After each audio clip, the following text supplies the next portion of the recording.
ونسلم على رسوله الكريم. أما بعد، فأعوذ بالله من الشيطان الرجيم. بسم الله الرحمن الرحيم.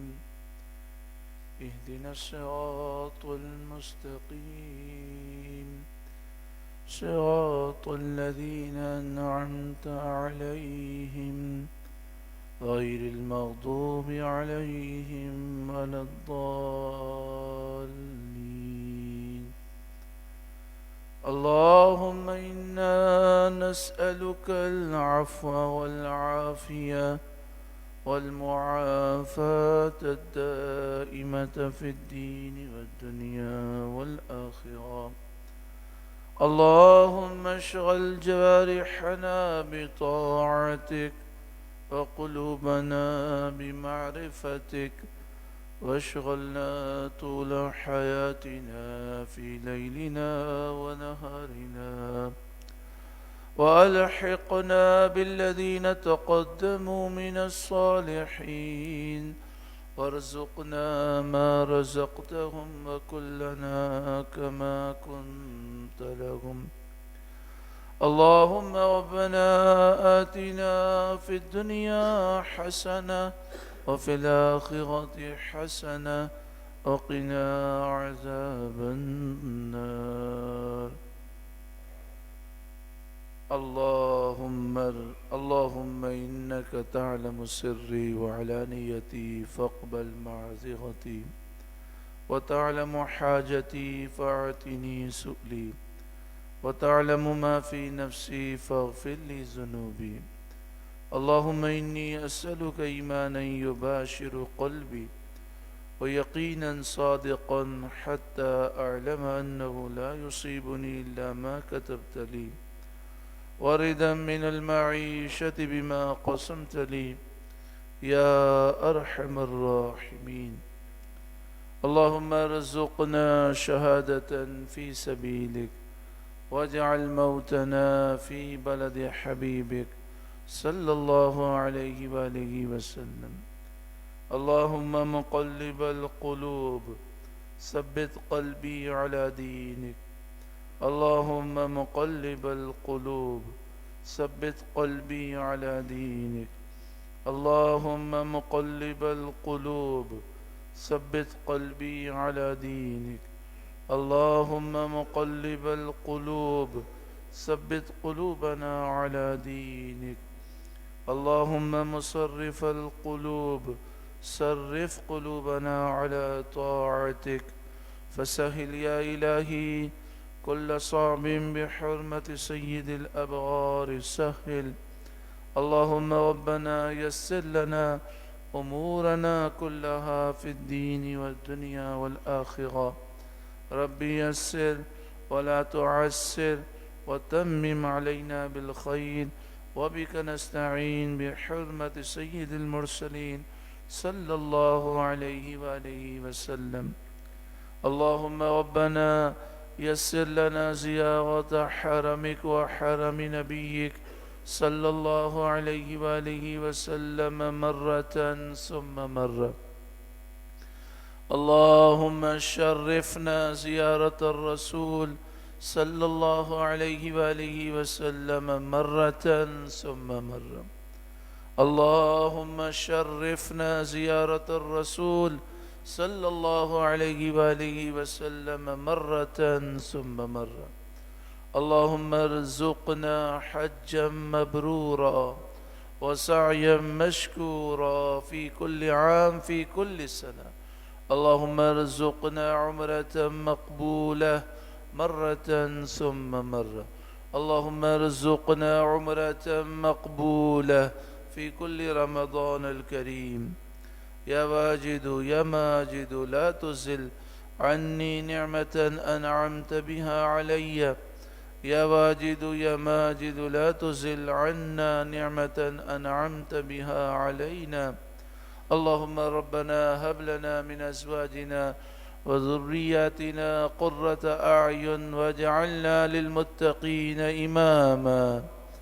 يا ربي بالمصطفى بلغ مقاصدنا واغفر لنا ما مضى يا واسع الكرم.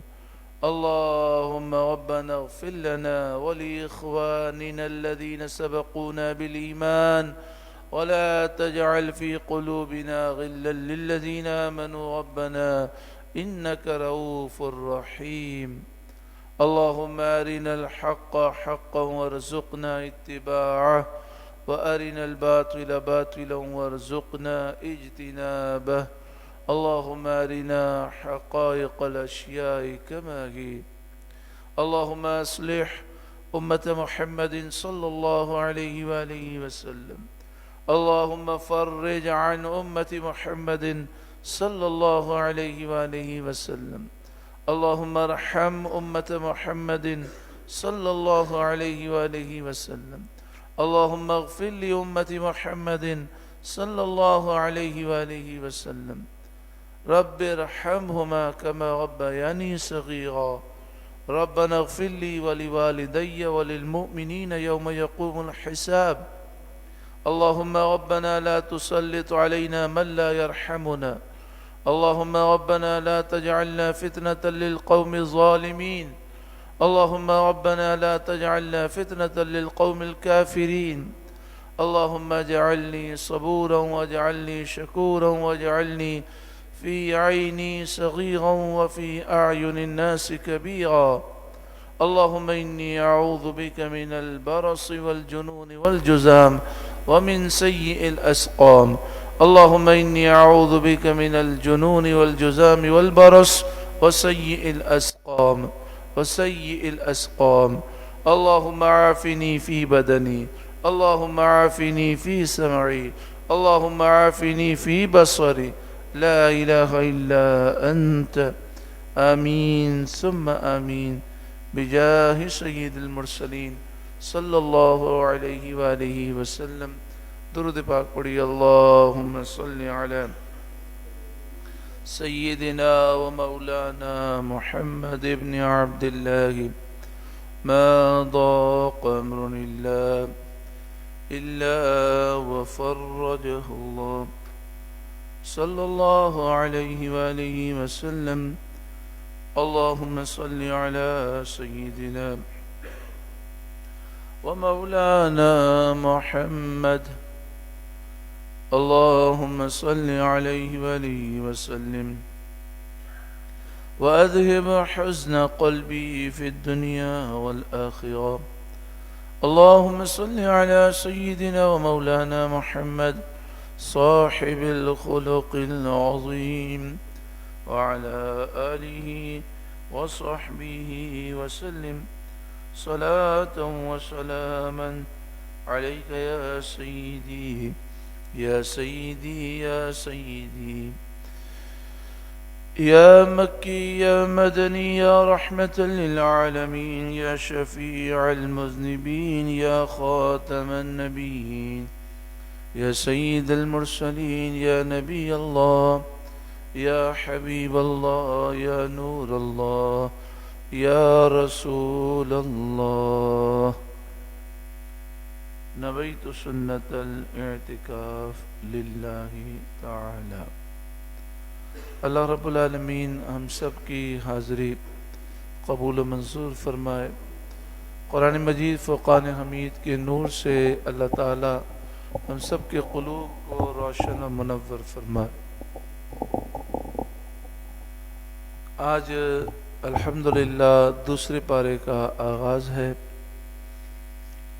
دوسرے پارے کے پہلے رکوع میں تحویل قبلہ کا ذکر ہے. نبی کریم صلی اللہ علیہ وآلہ وسلم جب مکہ مکرمہ سے مدینہ منورہ آپ تشریف لے گئے تو آپ صلی اللہ علیہ وآلہ وسلم جس دن مدینہ منورہ میں داخل ہوئے وہ دن 12 ربیع الاول کا تھا اور پیر کا دن تھا. اس دن مدینہ منورہ میں اہل مدینہ نے حضور کے استقبال کے لیے جلوس نکالا اور مسلم شریف کی حدیث ہے کہ پورے مدینے کی گلیاں یا رسول اللہ، یا نبی اللہ کے نعروں سے گونج رہی تھیں۔ بچیوں نے طلع البدر علینا کے قصیدے پڑھے، اور چونکہ 12 ربیع الاول پیر کا دن تھا تو آج بھی مسلمانوں میں یہ رائج ہے کہ 12 ربیع الاول کو حضور صلی اللہ علیہ وآلہ وسلم کی شان اقدس میں جلوس نکالا جاتا ہے، جھنڈے لہرائے جاتے ہیں، یا رسول اللہ، یا نبی اللہ کے نعرے لگائے جاتے ہیں۔ 12 ربیع الاول کو آپ صلی اللہ علیہ وآلہ وسلم مدینہ منورہ میں داخل ہوئے۔ اسی دن یہ حکم ہوا کہ نماز میں بیت المقدس کی طرف، مسجد اقصی کی طرف منہ کر کے نماز ادا کی جائے، اور یہ حکم 17 مہینے تک جاری رہا۔ 17 مہینے اور 3 دن، یعنی پورا سال گزرا۔ جب ربیع الاول کا مہینہ آیا دوبارہ تو 1 سال پورا ہو گیا، 12 مہینے پورے ہو گئے۔ پھر ربیع الثانی، جمادی الاول، جمادی الثانی، رجب، شعبان۔ شعبان کی 15 تاریخ کو، 15 شعبان المعظم کو ظہر کی نماز میں یا عصر کی نماز میں پھر قبلے کو چینج کیا گیا۔ تو 17 مہینے اور 3 دن تک مدینہ منورہ میں صحابہ کرام علیہم الرضوان، یعنی 17 مہینے اور 3 دن مدینہ منورہ میں صحابہ کرام علیہم الرضوان نے حضور کے پیچھے جو نمازیں ادا کی، اس میں رخ جو ہے وہ بیت المقدس، مسجد اقصی کی طرف تھا۔ اب سوال یہ ہے کہ مکہ مکرمہ میں کس طرف منہ کر کے نماز پڑھی جاتی تھی؟ تو اس کے بارے میں ایک قول تو یہ ہے کہ مکہ مکرمہ میں خانہ کعبہ کی طرف منہ کر کے نماز پڑھنے کا حکم تھا، اور پھر مدینہ منورہ میں مسجد اقصی، بیت المقدس کی طرف منہ کر کے نماز پڑھنے کا حکم ہوا، اور پھر 17 ماہ اور 3 دن کے بعد دوبارہ خانہ کعبہ کی طرف منہ کر کے نماز پڑھنے کا حکم ہوا۔ اور پھر یہ بھی حکم ساتھ میں آیا کہ اب تا قیامت مسلمانوں کا قبلہ جو ہے وہ خانہ کعبہ ہے۔ بعض نے یہ بھی لکھا کہ مکہ مکرمہ میں بھی قبلہ جو ہے وہ بیت المقدس تھا، مسجد اقصی، لیکن چونکہ خانہ کعبہ کے چاروں طرف نماز پڑھی جا سکتی ہے، تو جب نبی کریم صلی اللہ علیہ وآلہ وسلم مکی زندگی میں نماز ادا کرتے تو آپ اس طرح کھڑے ہوتے کہ خانہ کعبہ بھی سامنے ہوتا اور بیت المقدس کی طرف بھی منہ ہو جائے۔ لیکن جب مدینہ منورہ پہنچے تو یہ ممکن نہیں تھا، اس لیے کہ مدینہ منورہ سے خانہ کعبہ اور بیت المقدس کی سمت ایک دوسرے کے اپوزٹ ہے۔ مثلا اس طرف خانہ کعبہ ہے تو بالکل اس کے برعکس پیچھے کی طرف جو ہے وہ مسجد اقصی کی طرف رخ بنتا ہے۔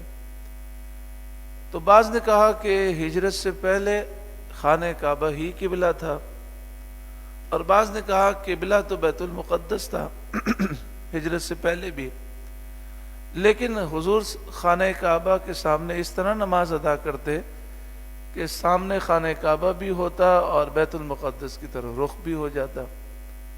تو اس طریقے سے بیت المقدس کی طرف رخ کی برکتیں بھی مل جاتی ہیں اور خانہ کعبہ بھی سامنے ہوتا۔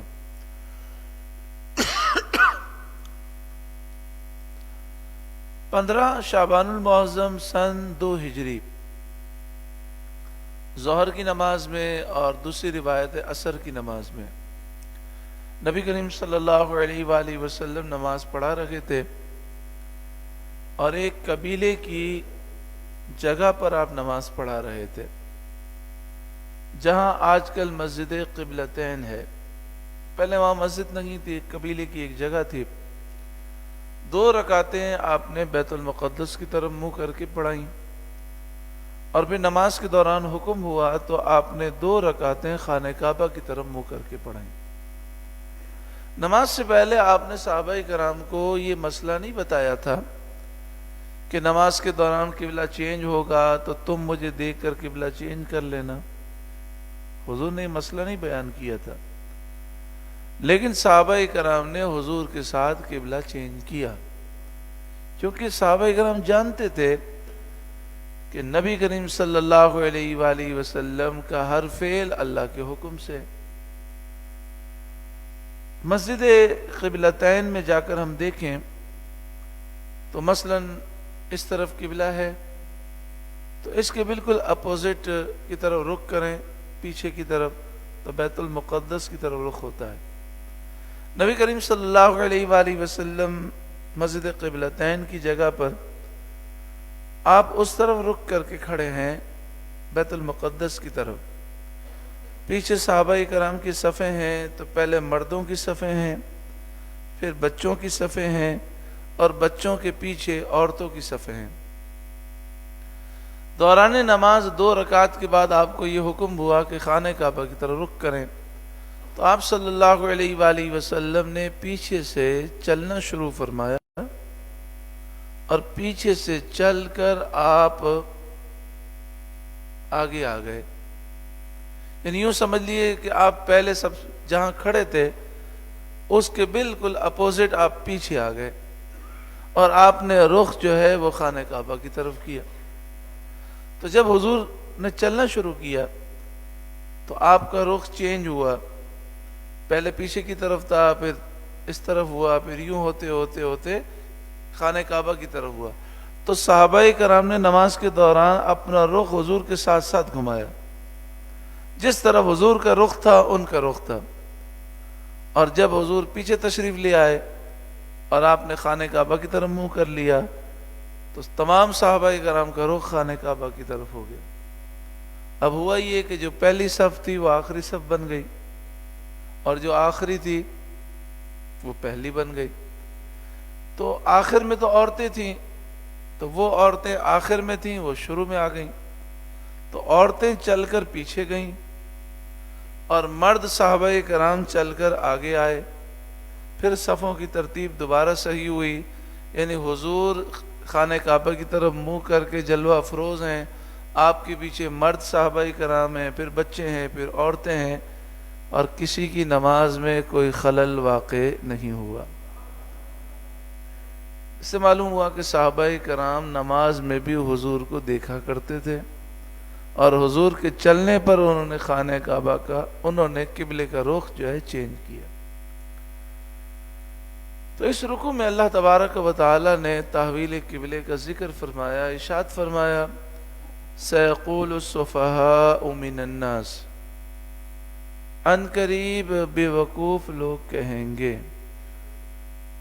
اس میں ہمیں ایک اصول سکھا دیا گیا، دین پہ اعتراض کرنے والا بادشاہ ہو، وزیر اعظم ہو کہ صدر ہو، وزیر اعلیٰ ہو کہ گورنر ہو، ڈاکٹر ہو، انجینئر ہو، وکیل ہو یا جتنی بھی ڈگریاں ہوں، دین پہ اعتراض کرنے والا چاہے جتنا بھی کروڑ پتی، ارب پتی، کھرب پتی ہو، بے وقوف ہے.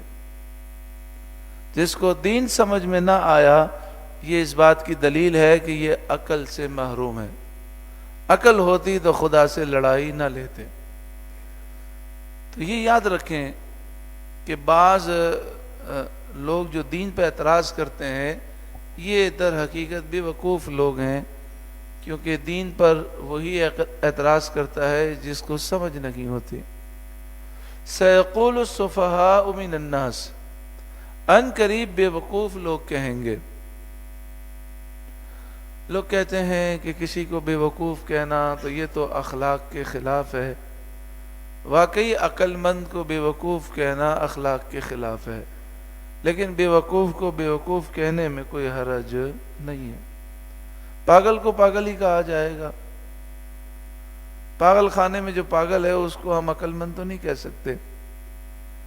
تو اگر بے وقوفوں کو بے وقوف کہنا اخلاق کی خلاف ورزی ہوتی تو اللہ کیوں فرماتا سیقول السفہاء من الناس، ان قریب بے وقوف لوگ کہیں گے ما ولاہم عن قبلتہم التی کانوا علیہا، جس قبلے پر مسلمان پہلے تھے اس قبلے سے انہیں کس نے پھیر دیا؟ کس نے ان کا قبلہ چینج کروا دیا؟ پہلے مسلمان بیت المقدس کی طرف منہ کر کے نماز پڑھتے تھے اللہ کے حکم سے، اب خانہ کعبہ کی طرف منہ کر کے نماز پڑھتے ہیں اللہ کے حکم سے۔ اللہ مشرق و مغرب کا مالک ہے، وہ جدھر چاہے حکم دے، ہم تو اللہ کے حکم کے پابند ہیں، اس میں نہ سمجھنے والی کون سی بات ہے؟ قل للہ المشرق والمغرب، اے محبوب آپ فرمائیے مشرق و مغرب سب اللہ کا ہے۔ یہدی من یشاء الی صراط مستقیم، اللہ جسے چاہتا ہے سیدھی راہ پر چلاتا ہے، جسے چاہتا ہے صراط مستقیم دکھا بھی دیتا ہے اور چلنے کی توفیق بھی عطا فرماتا ہے۔ اللہ ہمیں بھی صراط مستقیم پر چلنے کی توفیق عطا فرمائے۔ وَكَذَلِكَ، اور بات یوں ہی ہے، جَعَلْنَاكُمْ أُمَّةً وَسَطًا، ہم نے آپ کو، ہم نے تمہیں، اے لوگوں، اے مسلمانوں، ہم نے تمہیں سب امتوں میں افضل بنایا۔ حضور صلی اللہ علیہ وآلہ وسلم سب سے افضل رسول و نبی ہیں، ان کے صدقے میں حضور کی امت سب سے افضل ہے۔ جب ہم افضل امت ہیں تو یہ ہمارا اعزاز ہے کہ اس امت نے دو قبلوں کی طرف منہ کر کے نماز ادا کی۔ ہمارے نبی ذوالقبلتین ہیں، دو قبلوں والے ہیں۔ لِتَكُونُوا شُهَدَاءَ عَلَى النَّاسِ، تاکہ تم لوگوں پر گواہ ہو جاؤ۔ نبی اکرم صلی اللہ علیہ وآلہ وسلم کی جو امتی یعنی جو مسلمان ہیں، نیک صالح ہیں، جو اپنی زبان کی حفاظت کرتے ہیں، ان کی زبان زمین پر گواہ ہے۔ اگر کسی کے انتقال کے بعد وہ اس کی تعریف کریں تو ان کے لیے جنت واجب ہو جاتی ہے، اس مرحوم کے لیے جنت واجب ہو جاتی ہے۔ سیاہ کی حدیث میں ہے کہ سید عالم صلی اللہ علیہ وسلم کے سامنے ایک جنازہ گزرا، صحابہ نے اس کی تعریف کی، آپ صلی اللہ علیہ وآلہ وسلم نے فرمایا واجب ہوئی، اور حدیث میں وضاحت کی گئی کہ تعریف کرنے سے جنت واجب ہو گئی۔ لیکن اس سے مراد وہ لوگ ہیں جو مسلمان ہیں، صحیح العقیدہ ہیں اور نیک صالح ہیں اور زبان کی حفاظت کرتے ہیں۔ جب وہ کسی کے نیک ہونے کی گواہی دیں گے تو فرشتے اسے نیک لکھ لیں گے۔ اب یہ لوگ ہمارے نیک ہونے کی گواہی کیسے دیں گے؟ جب ہم نمازوں میں حاضر ہوں گے، جب یہ نیک لوگ جو ہر زمانے میں ہوتے ہیں اللہ کے نیک بندے، جب وہ ہمیں دیکھیں گے اور ہماری نیکی کو جب دیکھیں گے تو یہ ہمارے مرنے کے بعد ایک دوسرے سے کہیں گے ماشاءاللہ بڑا نیک آدمی تھا۔ تو فرمایا ان کے نیک کہنے کی وجہ سے اللہ تعالی ہماری بخشش فرما دے گا۔ وَيَكُونَ الرَّسُولُ عَلَيْكُمْ شَهِيدًا، اور یہ رسول تمہارے نگہبان اور گواہ ہیں۔ رسول اللہ صلی اللہ علیہ وآلہ وسلم ہمارے اعمال سے واقف ہیں، ہمیں دیکھ رہے ہیں، کل بروز قیامت ہمارے اعمال کی آپ صلی اللہ علیہ وسلم گواہی دیں گے۔ نبی کریم صلی اللہ علیہ وآلہ وسلم اللہ کی عطا سے تقسیم فرماتے ہیں اور امت کی فریاد کو سنتے بھی ہیں اور امت کی مدد بھی فرماتے ہیں۔ حضور صلی اللہ علیہ وآلہ وسلم سے جب امتی فریاد کرتا ہے تو رسول اللہ صلی اللہ علیہ وسلم اس کے لیے دعا کرتے ہیں۔ حضور کی دعا کے صدقے میں، نظر کرم کے صدقے میں امتی کی ہر مشکل آسان ہو جاتی ہے، بڑا سکون ملتا ہے۔ جب ہم پریشان ہوتے ہیں، آنکھیں بند کر کے درود و سلام پڑھتے ہیں، حضور کی بارگاہ کا تصور کرتے ہیں، اور اپنے دکھڑے حضور کی بارگاہ میں پیش کرتے ہیں تو ایسا سکون ملتا ہے کہ لگتا یہ ہے کہ ابھی تو ہم نے عرض کیا اور ہماری مشکل آسان ہو گئی، کیونکہ حضور کے در سے کوئی خالی ہاتھ نہیں جاتا۔ حضور اتنا نوازتے ہیں، اتنا دیتے ہیں، پھر کسی سے کوئی مانگنے کی حاجت نہیں رہتی۔ وَمَا جَعَلْنَا الْقِبْلَةَ الَّتِي كُنْتَ عَلَيْهَا إِلَّا لِنَعْلَمَ مَنْ يَتَّبِعُ الرَّسُولَ مِمَّنْ يَنْقَلِبُ عَلَىٰ عَقِبَيْهِ۔ ارے محبوب، آپ پہلے جس قبلے پر تھے ہم نے وہ اسی لیے مقرر کیا تھا کہ دیکھیں کون رسول کی پیروی کرتا ہے اور کون الٹے پاؤں پھر جاتا ہے۔ اس میں تحویل قبلہ کی حکمت بیان کی گئی کہ جب اللہ تعالیٰ کو معلوم ہی ہے کہ ہمیشہ کے لیے خانہ کعبہ قبلہ ہے، تو 17 ماہ اور 3 دن کے لیے بیت المقدس کو قبلہ کیوں بنایا گیا؟ تو فرمایا اس کی حکمت یہ ہے کہ جو رسول اللہ کے عشاق ہیں وہ اعتراض نہیں کرتے، وہ حکم کی تعمیل کرتے ہیں۔ جب حضور نے فرمایا بیت المقدس کی طرف منہ کرنا ہے تو انہوں نے بیت المقدس کی طرف منہ کر لیا، جب فرمایا خانہ کعبہ کی طرف منہ کرنا ہے تو خانہ کعبہ کی طرف منہ کر لیا۔ اس سے دنیا پہ ظاہر ہو گیا کہ حضور کے سچے عاشق اور وفادار کون ہیں۔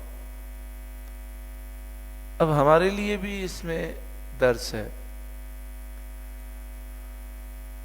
جو ہم پر شرعی احکام نافذ کیے گئے، یہ حلال ہے، یہ حرام ہے، یہ جائز ہے، یہ ناجائز ہے، یہ پاک ہے، یہ ناپاک ہے، یہ فرض ہے، یہ واجب ہے، یہ سنت مؤکدہ ہے، یہ گناہ صغیرہ ہے، یہ گناہ کبیرہ، یہ حرام ہے، تو یہ سارا امتحان ہے ہمارا۔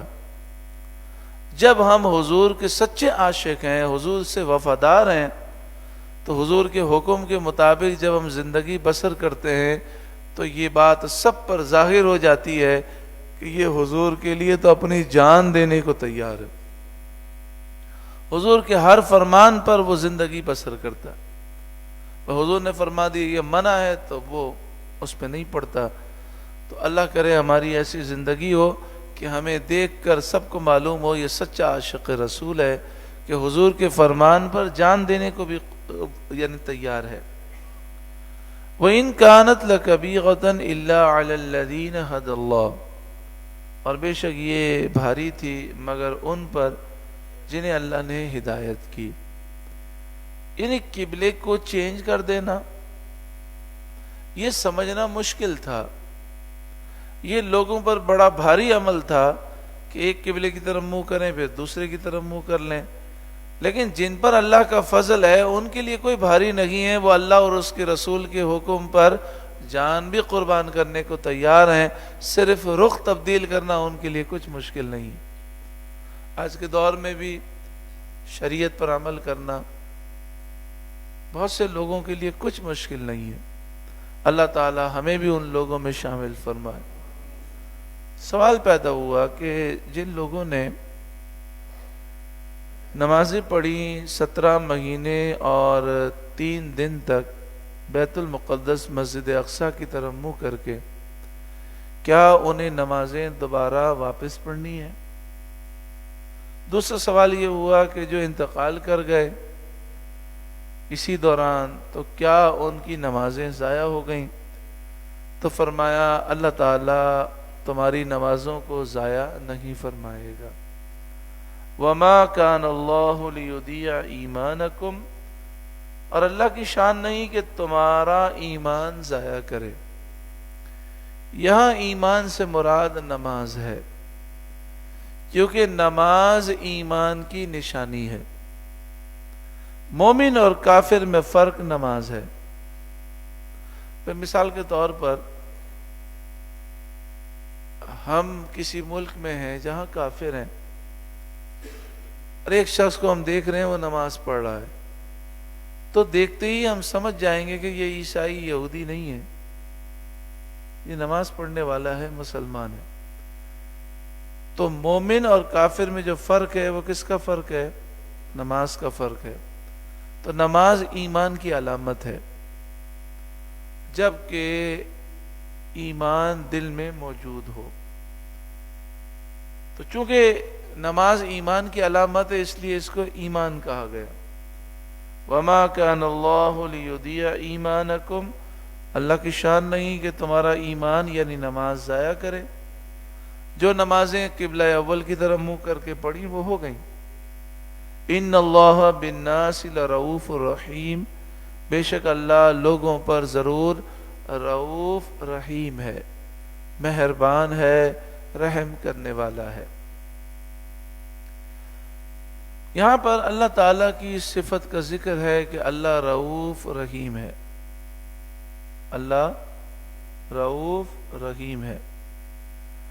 اور دوسرے مقام پر سورہ توبہ میں یہ ذکر ہے کہ رسول اللہ مومنوں پر رؤوف رحیم ہے. لَقَدْ جَاءَكُمْ رَسُولٌ مِّنْ أَنفُسِكُمْ عَزِيزٌ عَلَيْهِ مَا عَنِتُّمْ حَرِيصٌ عَلَيْكُمْ بِالْمُؤْمِنِينَ رَؤُوفٌ رَحِيمٌ. بالمؤمنین رؤوف الرحیم. ان اللہ بالناس لرؤوف الرحیم. دونوں جگہ لفظ ایک ہی ہے، رؤوف رحیم. وہاں ہے رسول اللہ رؤوف الرحیم ہے، یہاں ہے اللہ رؤوف الرحیم ہے. اب بعض لوگ جو سمجھتے نہیں ہیں شرک کیا ہے، شرک کی حقیقت جانتے نہیں ہیں، وہ تو کہتے ہیں کہ جو صفت اللہ کے لیے استعمال ہوئی اگر رسول اللہ کے لیے استعمال کریں تو وہ تو شرک ہے. اب ان سے آپ سوال کریں اگر کہ جب اللہ تعالیٰ رؤوف الرحیم ہے اور دوسرے مقام پر رسول اللہ رؤوف الرحیم ہے تو یہ تو بظاہر برابری ہو گئی. اللہ بھی رؤوف، رسول اللہ بھی رؤوف، اللہ بھی رحیم، رسول اللہ بھی رحیم.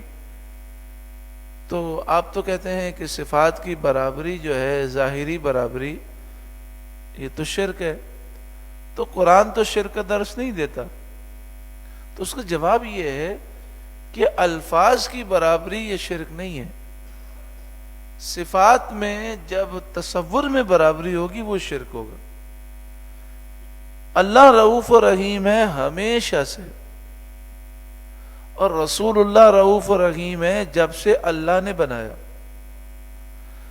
اللہ تعالی رؤوف و رحیم ہے، لا محدود ہے اس کی رحمت، اور رسول اللہ رؤوف و رحیم ہے جتنی اللہ نے طاقت عطا فرمائی. اللہ کا رؤوف و رحیم ہونا ذاتی ہے، رسول اللہ کا رؤوف و رحیم ہونا اللہ کی عطا سے ہے. جب یہ فرق ہو گیا تو شرک نہیں ہوا. جب یہ فرق ہے تو برابری نہیں، جب برابری نہیں تو شرک کا کوئی خطرہ نہیں. اسی طرح اللہ تعالی غیب کا علم جانتا ہے اور رسول اللہ بھی غیب کا علم جانتے ہیں، لیکن برابری نہیں ہے. اللہ تعالی ہمیشہ سے جانتا ہے، رسول اللہ اس وقت سے جانتے ہیں جب سے اللہ نے سکھایا. اللہ کا جاننا ذاتی ہے، رسول اللہ کا جاننا اللہ کی عطا سے ہے. اللہ کا جاننا لامحدود ہے، رسول اللہ غیب کی وہ باتیں جانتے ہیں جو اللہ نے سکھائی. جب یہ فرق ہو گیا تو برابری نہ ہوئی، جب برابری نہ ہوا تو شرک نہ ہوا. اللہ مددگار ہے، رسول اللہ بھی مددگار ہیں، فرشتے بھی مددگار ہیں، اولیاء بھی مددگار ہیں، لیکن برابری نہیں ہے. اللہ مددگار ہے ہمیشہ سے، اور اللہ کے رسول مددگار ہیں جب سے اللہ نے انہیں مددگار بنایا. اللہ کا مددگار ہونا ذاتی ہے، رسول اللہ کا مددگار ہونا اللہ کی عطا سے ہے. رسول اللہ مدد فرماتے ہیں اللہ کے اذن سے، اللہ کی مشیت کے مطابق. اللہ کی مشیت کے بغیر تو ایک پتہ بھی نہیں ہل سکتا. جب یہ ساری باتیں ہیں تو برابری کا کوئی سوال نہیں ہوتا. تو شرک اسے نہیں کہتے. شرک کہتے ہیں کسی کو اللہ کے سوا خدا سمجھنا، الہ سمجھنا، معبود سمجھنا، اللہ کے سوا کسی کی پوجا کرنا، یہ شرک ہے. اللہ کے سوا کسی کی عبادت کرنا، یہ شرک ہے. اللہ کا کسی کو بیٹا یا بیٹی یا بیوی سمجھنا یہ شرک ہے۔ الحمدللہ رسول اللہ صلی اللہ علیہ وآلہ وسلم کا جو سچا امتی ہے، حضور پر ایمان رکھتا ہے، وہ ہر قسم کے شرک سے پاک ہے۔ نہ وہ رسول اللہ کو خدا سمجھتا ہے، نہ الہ سمجھتا ہے، نہ معبود سمجھتا ہے، نہ رسول اللہ کو اللہ کا بیٹا سمجھتا ہے، نہ وہ رسول اللہ کی پوجا کرتا ہے، نہ عبادت کرتا ہے۔ اس کا عقیدہ یہ ہے کہ اللہ نے سب سے زیادہ علم رسول اللہ کو دیا، سب سے زیادہ طاقت اور قدرت رسول اللہ کو عطا کی، مگر یہ ساری قدرتیں اللہ کے اذن سے ہیں، اللہ کی مشیت سے ہیں، اللہ کی عطا سے ہیں، اور اللہ کی مشیت کے بغیر پتہ بھی ہل نہیں سکتا۔ جب یہ عقیدہ ہر مسلمان کا ہے تو پھر بلا وجہ شرک کا الزام لگانا یہ نادانی ہے۔ اور یہ تو رسول اللہ صلی اللہ علیہ وآلہ وسلم پہلے ہی خبر دے دی آپ نے۔ بخاری شریف میں واللہ انی ما اخاف علیکم ان تشرکوا بعدی ولکن اخاف ان تنافسوا فیہا، آپ نے فرمایا مجھے اس بات کا خوف ہے کہ میری امت، آپ نے فرمایا تم دنیا کی محبت میں گرفتار ہو جاؤ گے، ہاں اس بات کا کوئی خوف نہیں کہ تم شرک کرو گے۔ تو حضور کا جتنا بھی گناہگار امتی ہو، پڑھا لکھا بھی نہ ہو، اس سے پوچھیں کہ اللہ کے سوا کتنے خدا ہیں، تو وہ کہے گا اللہ کے سوا کوئی خدا نہیں، کوئی الہ نہیں، کوئی معبود نہیں۔ 40 دن حضرت موسیٰ علیہ السلام گئے کوہ طور پر، تو بنی اسرائیل نے بچڑے کو خدا بنا لیا، بچڑے کی پوجا کرنے لگے۔ 1400 سال ہو گئے حضور کے وصال کو، آج بھی یہ صدا ہے لا الہ الا اللہ، اللہ کے سوا کوئی خدا نہیں، الہ نہیں، معبود نہیں۔ مومن حضور کا عاشق گناہگار ہو سکتا ہے لیکن کبھی شرک نہیں کر سکتا۔ جن لوگوں نے مسلمانوں پہ شرک کے الزامات لگائے، اصل میں ایک بہت بڑا منصوبہ تھا اس الزامات کے پیچھے۔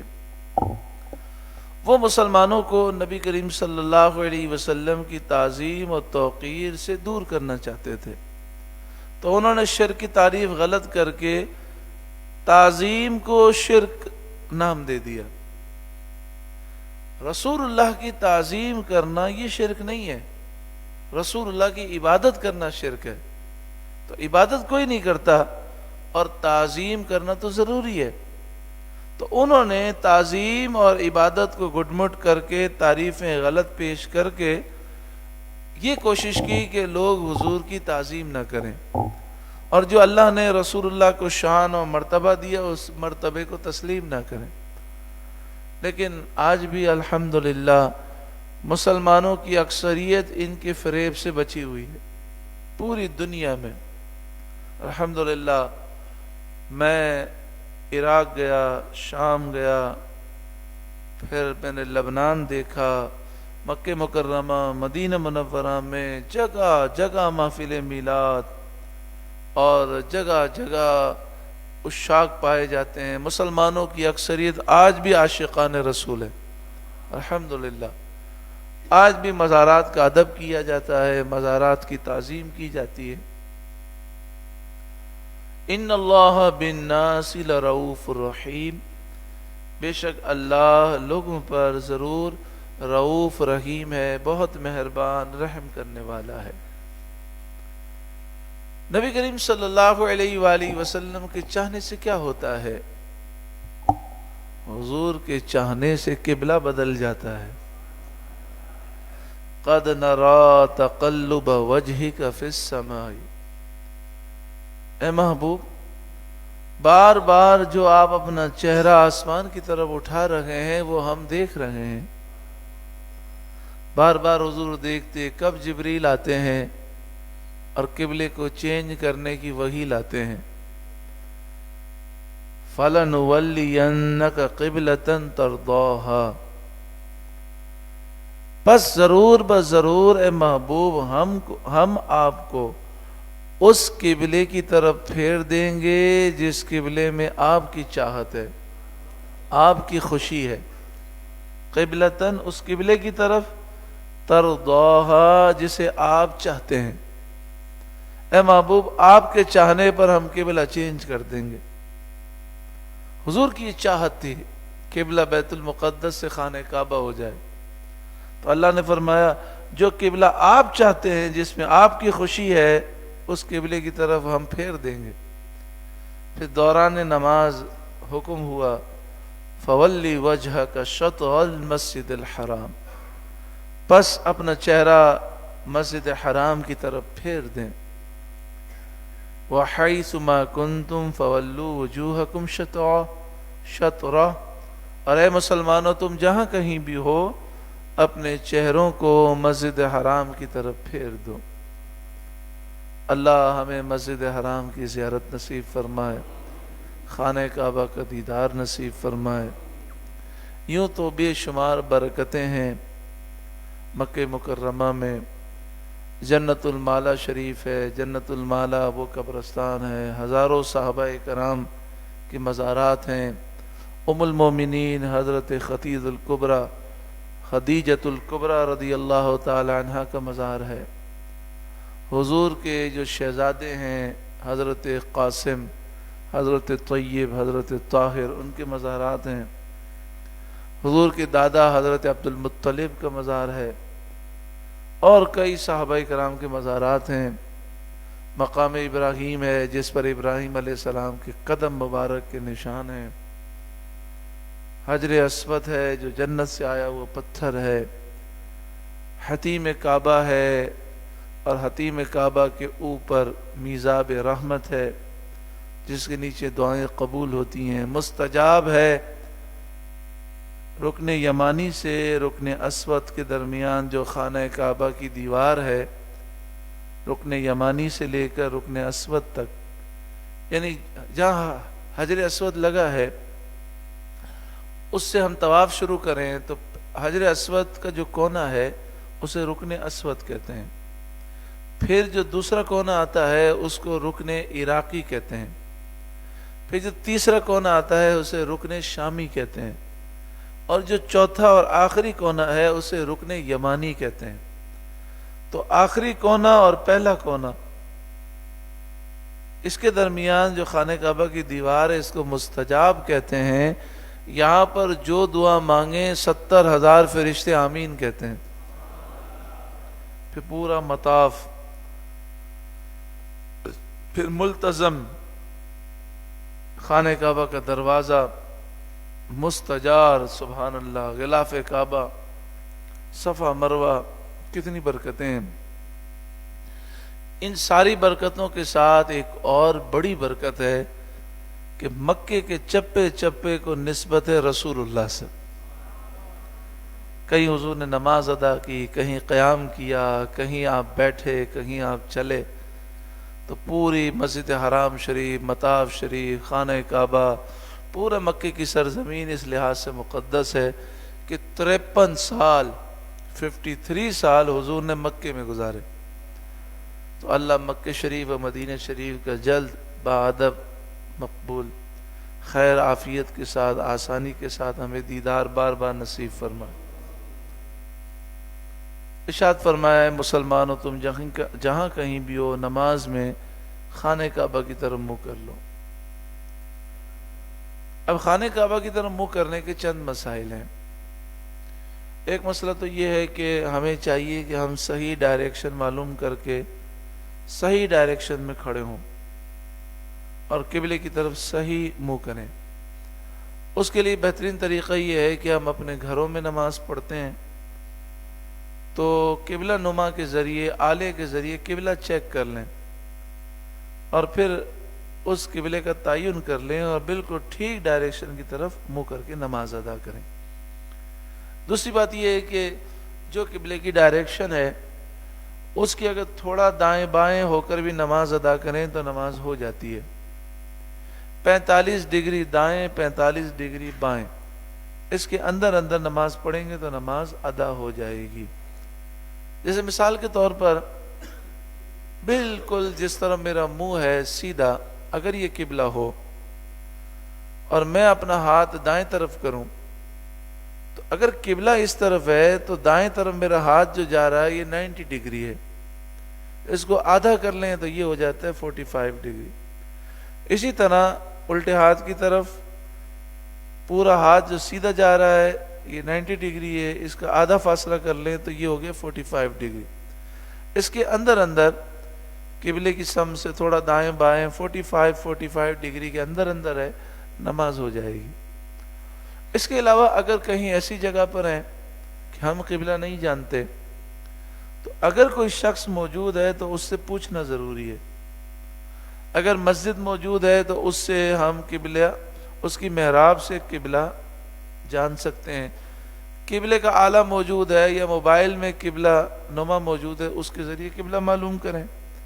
لیکن اگر سفر میں ہے اور ٹرین جیسے ایک ویرانے میں رکی ہے، ہمیں وہاں نماز ادا کرنی ہے اور آس پاس دور دور تک کوئی مسجد بھی نہیں ہے، کوئی شخص بھی نہیں ہے، اور ہمارے پاس قبلہ جاننے کے لیے نہ موبائل میں اپلیکیشن کام کر رہی ہے، نہ ہمارے پاس قبلہ نما ہے، تو پھر ہم تحری کریں گے. تحری کے مراد یہ کہ سوچ و بچار کریں گے، جس طرف ہمارا دل کہے گا اس کی طرف منہ کر کے نماز ادا کریں گے. اور نماز کے دوران اگر دل کا خیال چینج ہو جائے تو پھر رخ چینج کر لیں گے. جو پہلے نماز ادا کی جس رخ پر وہ بھی ہو گئی، جو چینج کر کے ادا کی وہ بھی ہو جائے گی. تو اس طریقے سے نماز پڑھنے کے مسائل ہیں. باقی دیگر مسائل آپ اس بارے میں جاننا چاہیں تو باہر شریعت کے تیسرے حصے میں استقبال قبلہ کے کافی مسائل ہیں، وہ معلوم کر لیں. اچھا، اسی طرح ایک اور مسئلہ ہے، شاید یاد رہے آپ کو. جب ہم شہر سے باہر ہوتے ہیں، سفر میں ہوتے ہیں، تو سفر میں فجر کی سنت اور فرض اور وتر کے علاوہ جتنی نمازیں ہیں، یعنی سنت مؤکدہ، سنت غیر مؤکدہ اور نوافل، اس کو دہرائیے، سنت مؤکدہ، سنت غیر مؤکدہ اور نوافل. یہ جو ہیں اگر آپ سفر میں ہیں اور گاڑی میں بیٹھے ہوئے ہیں، وضو آپ کا ہے، تو سیٹ پر بیٹھے بیٹھے اشارے سے ادا ہو سکتی ہیں. جس طرف گاڑی جا رہی ہے اسی طرح رخ کافی ہے. کون کون سی چیزیں ادا ہو سکتی ہیں؟ جب آپ سفر میں ہوں، شہر سے باہر ہوں، تو کون کون سی نمازیں؟ سنت غیر مؤکدہ، سنت مؤکدہ اور نوافل. ہاں، فجر کی جو سنت ہے اور جو فرض ہیں اور جو وتر ہیں وہ چلتی ہوئی گاڑی میں ادا نہیں ہوتی، گاڑی روک کر نیچے اتر کے نماز پڑھنی ہے. اسی طرح ٹرین میں، تو جب ٹرین رک جائے تو ٹرین کے اندر یا باہر نماز پڑھنی ہے. اور اگر ایسا مسئلہ ہو کہ ٹرین رکتی نہیں ہے تو ٹرین میں نماز پڑھ لیں، لیکن پھر بعد میں اس کو دوبارہ پڑھیں. کون کون سی نماز؟ فجر کی سنتیں اور تمام فرائض اور وتر. یہ چلتی ہوئی گاڑی میں، چلتی ہوئی ٹرین میں یہ ادا نہیں ہو سکتی، یہ نیچے اتر کر، یا جیسے ٹرین رک گئی تو رکی ہوئی ٹرین میں کھڑے ہو کر آپ ادا کر سکتے ہیں. باقی یہ جو نمازیں ہیں، وتر اور تمام فرائض اور سنت فجر، یہ کشتی میں ادا ہو سکتی ہیں. جب کشتی پانی میں چل رہی ہو تو یہ ادا ہو سکتی ہیں. اسی طرح ہوائی جہاز میں بھی ادا ہو سکتی ہیں. ہوائی جہاز اور کشتی کا حکم ایک جیسا ہے. ہوائی جہاز میں بھی ادا کرنے کے لیے صحیح طریقہ تو یہی ہے کہ کھڑے ہو کر قبلے کی طرف منہ کر کے ادا کریں. لیکن بعض اوقات ہوائی جہاز اتنے چھوٹے ہوتے ہیں کہ کھڑے ہو کر قبلے کی طرف منہ کرنا مشکل ہوتا ہے، تو پھر جس طرح ممکن ہو نماز ادا کی جائے.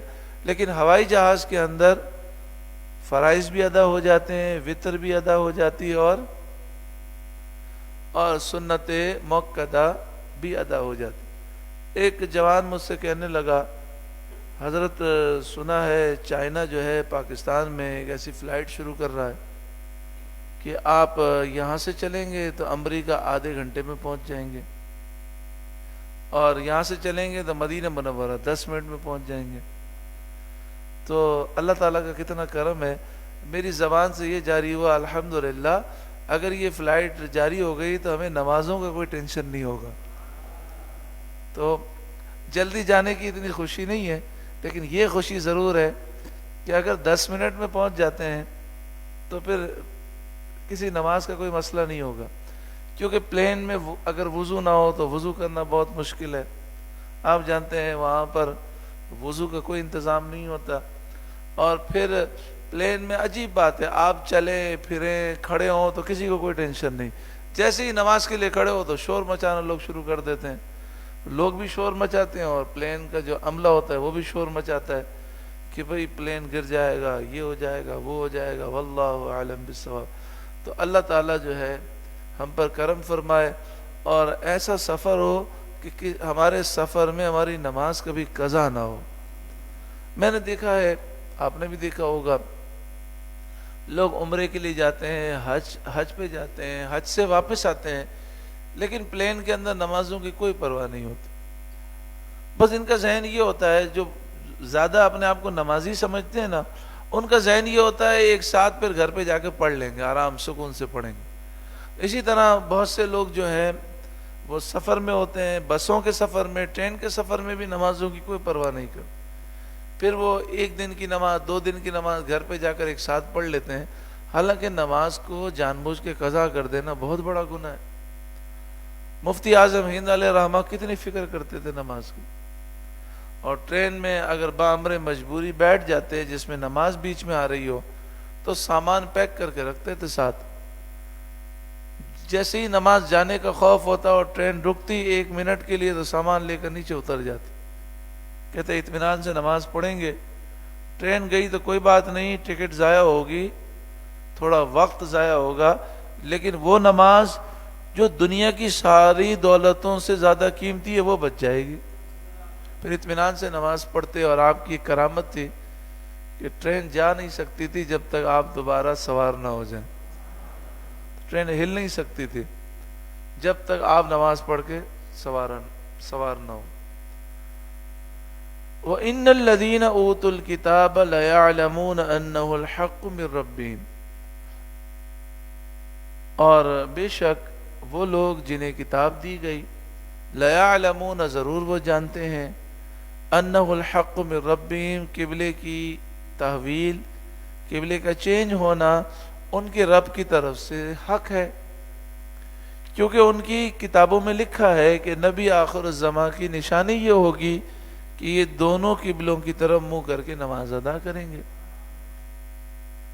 اچھا، نماز کی بات چلی تو اتنی سستی ہم میں پائی جاتی ہے، شادی کا موقع ہو، شادی میں مختلف فنکشن چل رہے ہیں تو لوگ نماز چھوڑ دیتے ہیں، کاروبار کی مصروفیات میں چھوڑ دیتے ہیں، رش ہوتا ہے تو چھوڑ دیتے ہیں، اور پھر بہت بڑا جو میں نے کہا نا کہ جو اپنے آپ کو دیندار سمجھتا ہے نا، وہ یہ سمجھتا ہے کہ میں نے پھر ایک ساتھ وہ ساری نمازیں قضا کر لیں، تو نماز قضا کرنا، جان بوجھ کے چھوڑ دینا، یہ بہت بڑا گناہ ہے۔ وَمَا اللَّهُ بِغَافِلٍ عَمَّا يَعْمَلُونَ، اور اللہ ان کے کاموں سے غافل نہیں ہے۔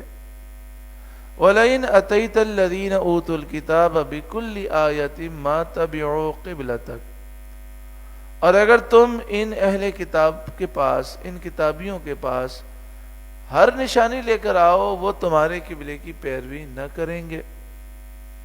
نشانی دکھانا اسے فائدہ دیتا ہے جو سمجھنا چاہے، جو سمجھا ہوا ہو پھر بھی ضد کرے اور نہ مانے، اس کو کوئی نشانی دکھانا فائدہ نہیں دیتا۔ وَمَا أَنْتَ بِتَابِعٍ قِبْلَتَهُمْ، اور تم ان کی قبلے کی پیروی کبھی نہ کرو گے۔ وَمَا بَعْدُهُمْ بِتَابِعٍ قِبْلَةَ بَعْدٍ، اور وہ آپس میں بھی ایک دوسرے کے قبلے کے تابع نہیں ہیں، یعنی یہودی عیسائی بیت المقدس کی طرف منہ کر کے عبادت تو کرتے ہیں، لیکن جو یہودی ہیں اور جو عیسائی ہیں ان کے رخ الگ الگ ہیں. ایک گروہ کا رخ مشرق کی طرف ہوتا ہے، ایک گروہ کا رخ مغرب کی طرف ہوتا ہے. تو یہ آپس میں بھی اپنے ایک دوسرے کے قبلے کے پیروکار نہیں ہیں. لہذا فرمایا گیا یہ مسلمانوں کے قبلے کی بھی پیروی نہیں کریں گے. اور یہ بھی فرما دیا گیا کہ اب قبلہ چینج نہیں ہوگا تا قیامت. قبلہ بیت المقدس سے چینج ہو چکا، اب خانہ کعبہ ہی رہے گا. لہذا یہودیوں اور عیسائیوں کو یہ امید ختم کر دی گئی کہ وہ یہ نہ سمجھیں کہ اب مسلمان دوبارہ بیت المقدس کی طرف منہ کریں گے. وَلَئِنِ اتَّبَعْتَ أَهْوَاءَهُمْ مِنْ بَعْدِ مَا جَاءَكَ مِنَ الْعِلْمِ، اور اے سننے والے اگر تو نے علم آنے کے بعد ان کی خواہشات کی پیروی کی، إِنَّكَ إِذًا لَمِنَ الظَّالِمِينَ، بے شک اس وقت تو ضرور ظالموں میں سے ہو جائے گا. تو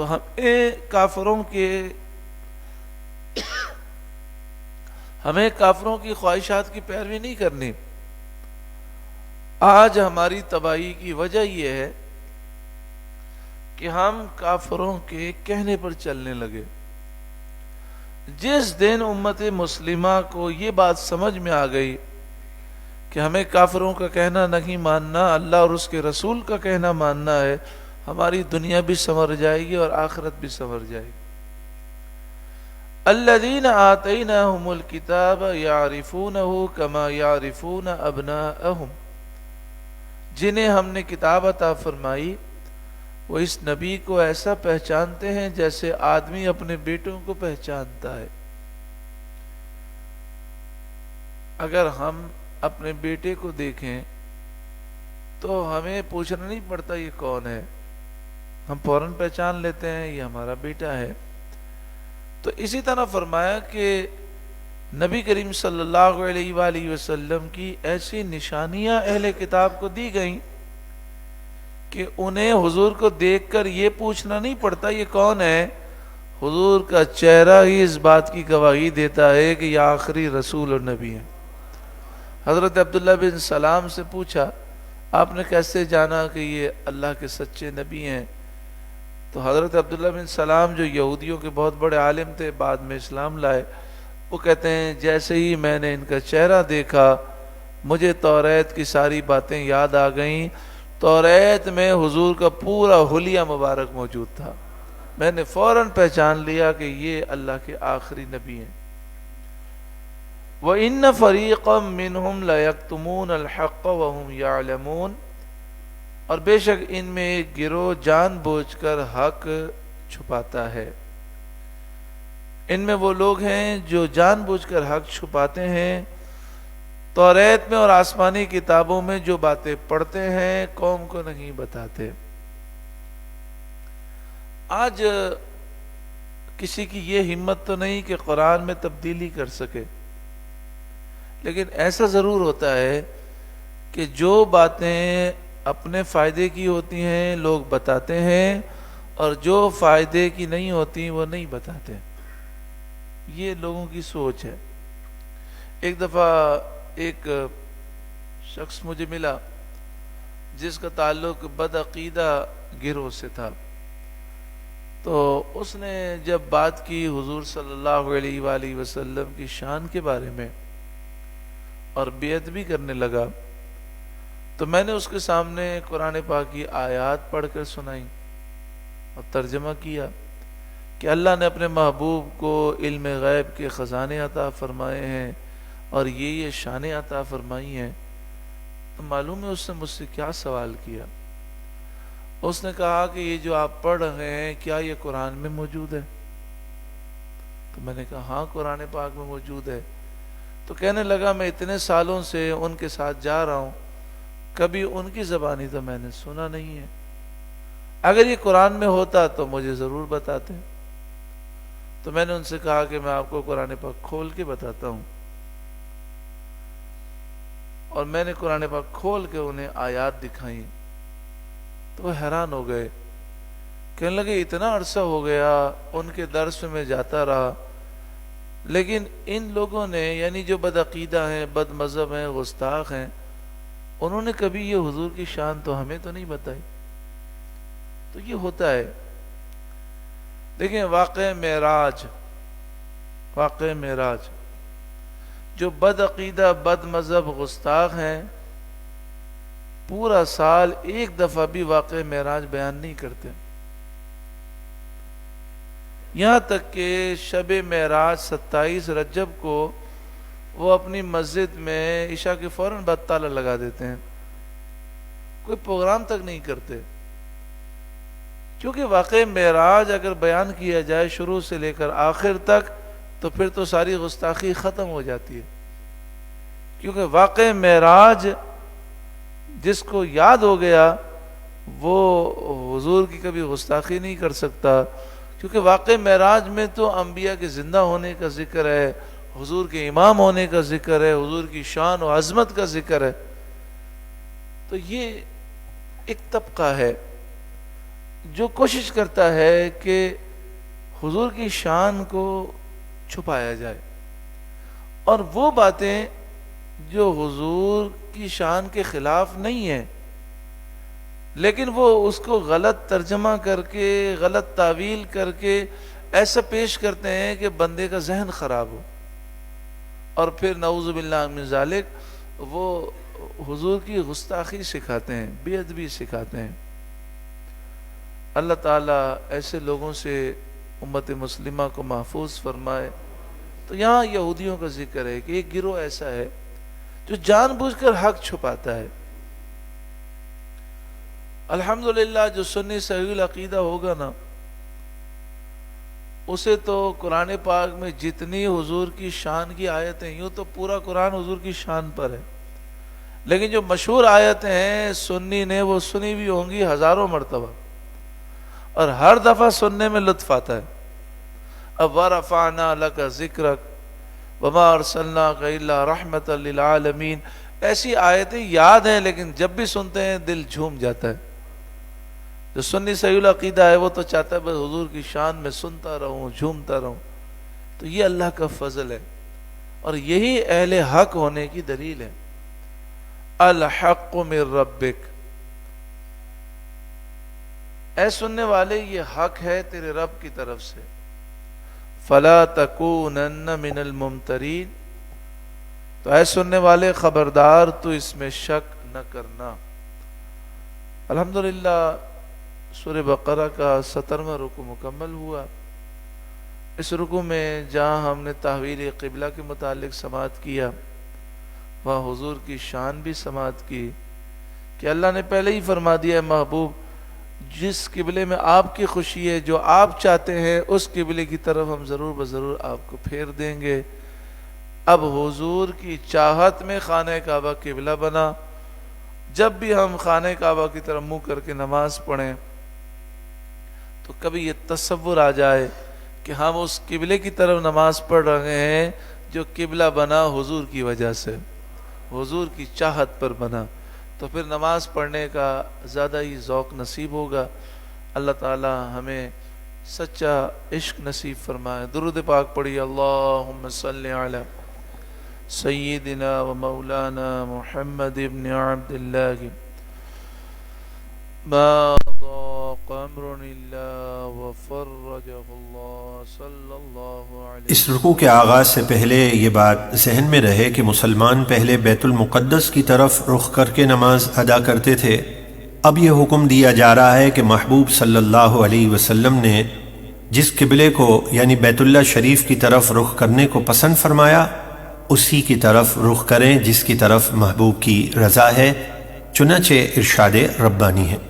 سيقول السفهاء من الناس ما ولاهم عن قبلتهم التي كانوا عليها قل لله المشرق والمغرب يهدي من يشاء إلى صراط مستقيم. عنقریب بے وقوف لوگ کہیں گے مسلمان اب تک جس قبلے یعنی بیت المقدس پر تھے اس سے انہیں کعبے کی طرف کس نے پھیر دیا؟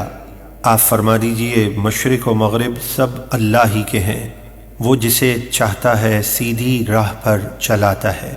وَكَذَلِكَ جَعَلْنَاكُمْ أُمَّةً وَسَطًا لِتَكُونُوا شُهَدَاءَ عَلَى النَّاسِ وَيَكُونَ الرَّسُولُ عَلَيْكُمْ شَهِيدًا وَمَا جَعَلْنَا الْقِبْلَةَ الَّتِي كُنْتَ عَلَيْهَا إِلَّا لِنَعْلَمَ مَنْ يَتَّبِعُ الرَّسُولَ مِمَّنْ يَنْقَلِبُ عَلَى عَقِبَيْهِ وَإِنْ كَانَتْ لَكَبِيرَةً إِلَّا عَلَى الَّذِينَ هَدَى اللَّهُ وَمَا كَانَ اللَّهُ لِيُضِيعَ إِيمَانَكُمْ إِنَّ اللَّهَ بِالنَّاسِ لَرَءُوفٌ رَحِيمٌ۔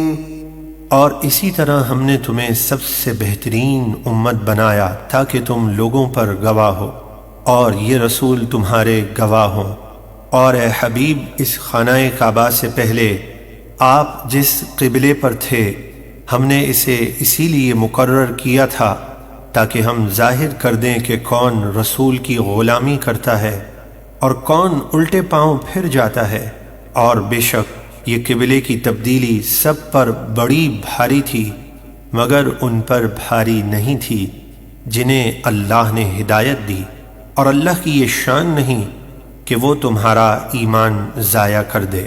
یعنی بیت المقدس کی طرف رخ کر کے جو نمازیں پڑھی گئیں نمازیں ضائع نہیں ہوئیں۔ بے شک اللہ لوگوں پر بہت مہربان بے حد رحم فرمانے والا ہے۔ قد نرى تقلب وجهك في السماء فلنولينك قبلة ترضاها فول وجهك شطر المسجد الحرام وحيث ما كنتم فولوا وجوهكم شطره وَإِنَّ الَّذِينَ أُوتُوا الْكِتَابَ لَيَعْلَمُونَ أَنَّهُ الْحَقُّ مِنْ رَبِّهِمْ وَمَا اللَّهُ بِغَافِلٍ عَمَّا يَعْمَلُونَ۔ بے شک ہم آپ کے چہرے کا آسمان کی طرف بار بار اٹھنا دیکھ رہے ہیں تو ضرور ہم آپ کو اس قبلے کی طرف پھیر دیں گے جس میں آپ کی خوشی ہے، پس اسی وقت آپ اپنا چہرہ مسجد حرام کی طرف پھیر دیجئے، اور اے مسلمانوں تم جہاں کہیں ہو نماز میں اپنا چہرہ اسی کی طرف کرو، اور بے شک جنہیں کتاب دی گئی وہ ضرور جانتے ہیں کہ یہ تبدیلی ان کے رب کی طرف سے حق ہے، اور اللہ ان کے کاموں سے بے خبر نہیں۔ وَلَئِنْ أَتَيْتَ الَّذِينَ أُوتُوا الْكِتَابَ بِكُلِّ آيَةٍ مَا تَبِعُوا قِبْلَتَكَ وَمَا أَنْتَ بِتَابِعٍ قِبْلَتَهُمْ وَمَا بَعْضُهُمْ بِتَابِعٍ قِبْلَةَ بَعْضٍ وَلَئِنِ اتَّبَعْتَ أَهْوَاءَهُمْ مِنْ بعد ما جاءك من العلم انك اذا لمن الظالمين۔ اور اگر آپ اہل کتاب کے پاس ہر نشانی لے آئیں پھر بھی وہ آپ کے قبلے یعنی خانہ کعبہ کی پیروی نہ کریں گے، اور آپ ان کے قبلے یعنی بیت المقدس کی پیروی کرنے والے نہیں، اور وہ یہودی اور عیسائی آپس میں بھی ایک دوسرے کے قبلے کے پیروکار نہیں۔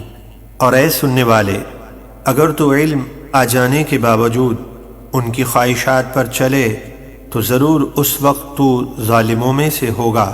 الذين آتيناهم الكتاب يعرفونه كما يعرفون أبناءهم وَإِنَّ فَرِيقًا مِّنْهُمْ لَيَكْتُمُونَ الْحَقَّ وَهُمْ يَعْلَمُونَ۔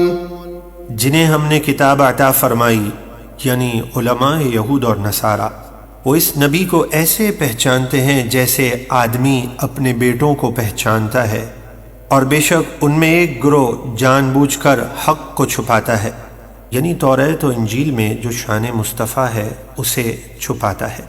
الحق من ربك فلا تكونن من الممترين. اے سننے والے، حق تیرے رب کی طرف سے ہے تو تو ہرگز شک کرنے والوں میں سے نہ ہونا۔ صلی اللہ علیہ وآلہ وسلم۔ انشاءاللہ تعالی کل بروز ہفتہ دوپہر 3 بجے سے لے کر عصر تک اسی مسجد بہار شریعت میں خواتین کے لیے ختم قادریہ شریف اور درس قرآن پاک کا پروگرام ہے۔ بروز اتوار عصر تا مغرب اسی مسجد میں ختم قادریہ شریف ہوگا۔ خوشگوار زندگی پروگرام اسماعیل گیگا مسجد میں اور نور مسجد میں جاری ہے۔ انشاءاللہ تعالی اسماعیل گیگا مسجد میں جو ختم قرآن پاک کی محفل ہوگی وہ انشاءاللہ 13 فروری کو ہوگی بروز اتوار۔ منگل کے دن اور بدھ کے دن رات کو ہمارے یہاں پر آن لائن نشست ہوتی ہے۔ منگل اور بدھ کے دن جو نشستیں ہوتی ہیں اس کا دورانیہ ہے 1 گھنٹہ، رات 9:45 بجے سے لے کر 11:15 بجے تک منگل کو بھی اور بدھ کو بھی آن لائن نشست ہوتی ہے۔ آپ سے گزارش ہے کہ اس نشست کو ضرور بضرور سماعت فرمائیں۔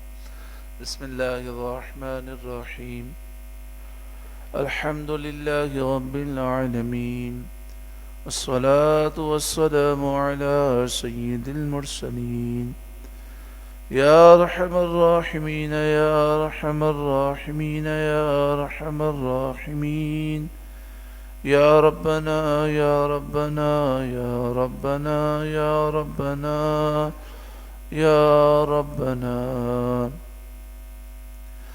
یا اللہ یا رحمن یا رحیم، دل مارا کن مستقیم، بحق ایاک نعبد و ایاک نستعین، یا ذا الجلال والاکرام، یا بدیع السماوات والارض، یا حی یا قیوم، برحمتک استغیث، فلا تکلنی الی نفسی طرفة عین واصلح لی شانی کلہ، اللہم اغفر لی واغفر لی ولا تکلنی الی اختیاری، اللہم انی اسألک باسمک الاعظم ورضوانک الاکبر، عبدک بفنائک، اللہم یا ربی، اللہم عبیدک یا ربی نزل بفنائک،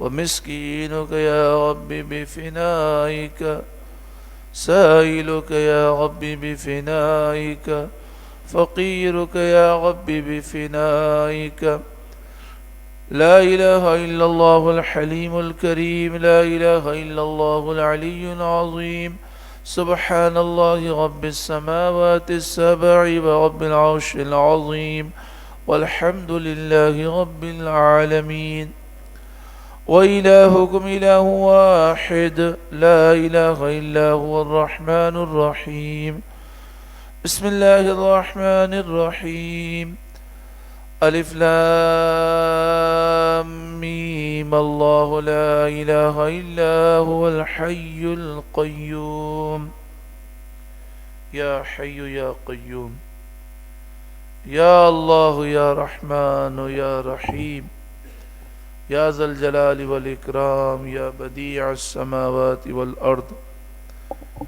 یا بدیع السماوات والارض، اللہم ربنا آتنا فی الدنیا حسنہ وفی الآخرۃ حسنہ وقنا عذاب النار، یا اللہ ہمیں دنیا میں، دین میں، قبر و آخرت میں عافیت عطا فرما، اچھا انجام نصیب فرما، یا اللہ ہم سے عفو درگزر فرما، اے دلوں کو پھیرنے والے ہمارے دل کو تیرے دین پر ثابت قدمی نصیب فرما، اے کریم مالک و مولا پروردگار، آج تک ہم نے جو دلی جائز تمنائیں، دعائیں اور آرزویں کی ہیں، آئندہ کریں گے جو بہتر ہوں، خیر و عافیت کے ساتھ ہم سب کے حق میں اور تمام مسلمانوں کے حق میں قبول و منظور فرما، یا اللہ ہمیں مستجاب الدعوات بنا۔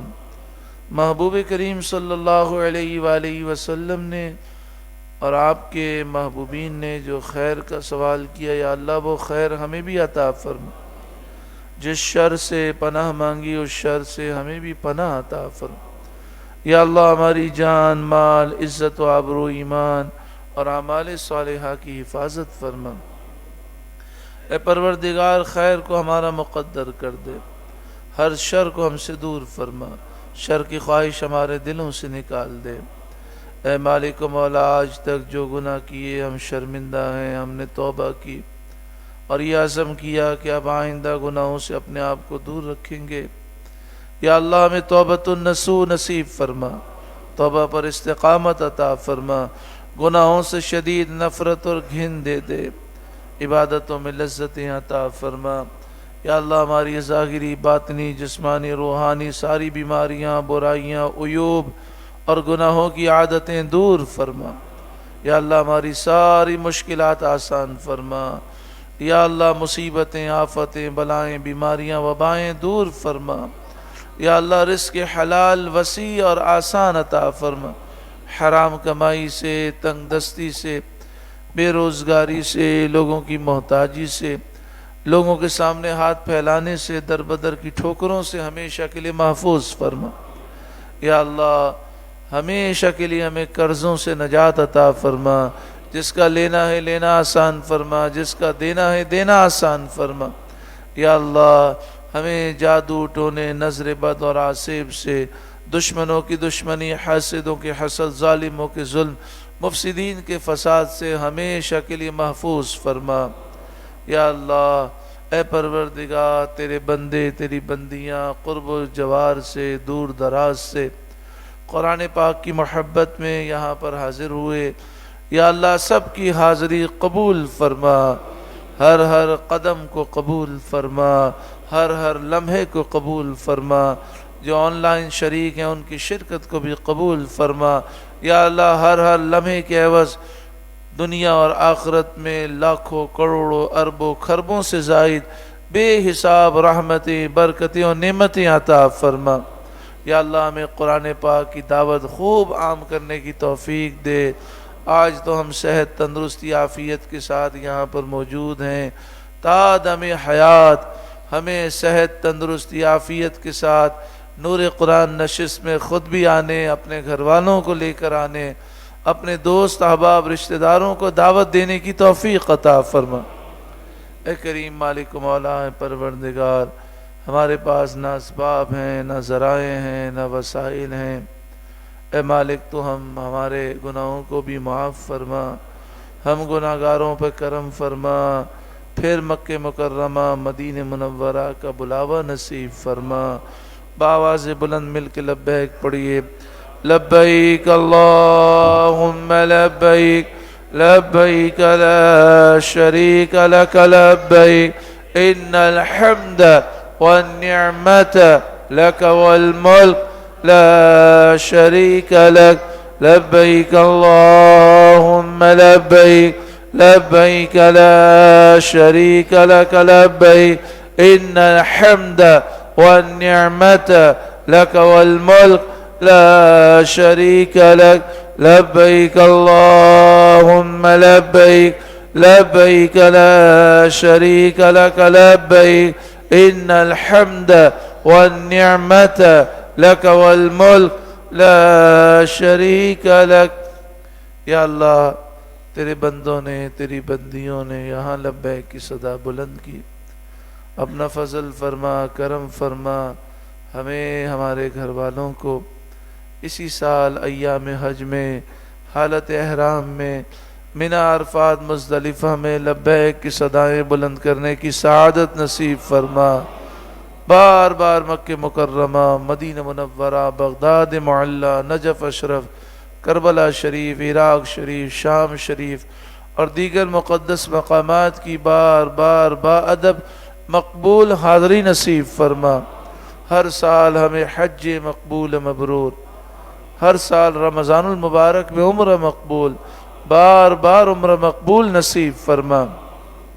یا اللہ ہماری اولاد کو، ہمارے بال بچوں کو نیک صالح متقی پرہیزگار بنا، ولی کامل سچا عاشق رسول بنا، حافظ بعمل عالم بعمل بنا، ناموس رسالت کا محافظ بنا، عقیدہ ختم نبوت کا محافظ بنا، مجاہد اسلام بنا، جذبہ جہاد و شوق شہادت دے۔ پاکستان میں، اس ملک میں نظام مصطفیٰ قائم کرنے کے لیے، ملک میں دین کو تخت پر لانے کے لیے کوشش کرنے والا بنا۔ یا اللہ یہ ساری دعائیں ہم سب کے حق میں قبول فرما، ہماری اولاد و نسلوں کے حق میں قبول فرما۔ یا اللہ ہمارے بال بچوں کو ہماری آنکھوں کی ٹھنڈک بنا، ہمارے لیے ثواب جاریہ بنا، ہماری بخشش کا سامان بنا۔ یا اللہ ہمارے بال بچوں کو اور ہمیں نیک صالح متقی پرہیزگار ولی کامل سچا عاشق رسول بنا۔ یا اللہ ہر قسم کے خرافات سے، گناہوں سے، بری صحبت سے، برے دوستوں سے، بری سوچ و فکر سے، ہر برائی سے محفوظ فرما۔ یا اللہ بے اولادوں کو نیک صالح اولاد نصیب فرما، رشتوں کی رکاوٹیں دور فرما۔ یا اللہ ہمارے بچے، ہماری بچیاں جو بے رشتہ ہیں، انہیں نیک صالح اچھے رشتے نصیب فرما۔ جن کے رشتے ہو گئے ہر گھر میں یا اللہ سکون دے، آپس میں محبتیں عطا فرما۔ ہر مسلمان کو یا اللہ ہم سب کو ذاتی کشادہ سکون والا گھر نصیب فرما، دنیا اور آخرت میں ہمیں شاندار کامیابی نصیب فرما۔ تحریک لبیک یا رسول اللہ کو پہلے سے بڑھ کر عروج عطا فرما، پاکستان کی حفاظت فرما، پاکستان میں نظام مصطفیٰ قائم فرما۔ ان اللہ و ملائکتہ یصلون علی النبی یا ایہا الذین آمنوا صلوا علیہ وسلموا تسلیما۔ اللہم صل علی سیدنا و مولانا محمد ابن عبد اللہ ما ضاق امر الا وفرجہ اللہ صلی اللہ علیہ وآلہ وسلم۔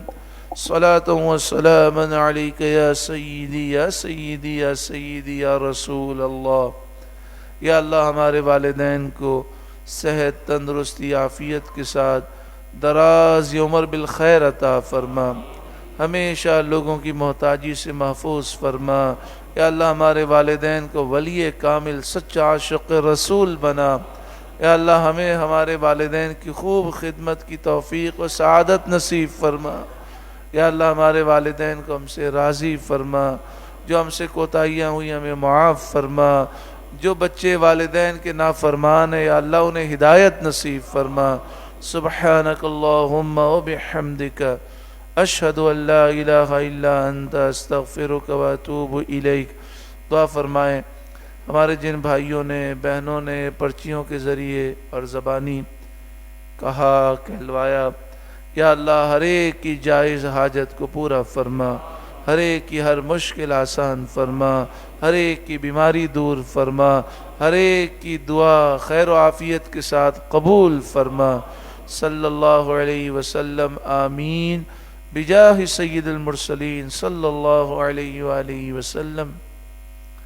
سبحان ربک رب العزت عما یصفون، وسلام علی المرسلین والحمد للہ رب العالمین۔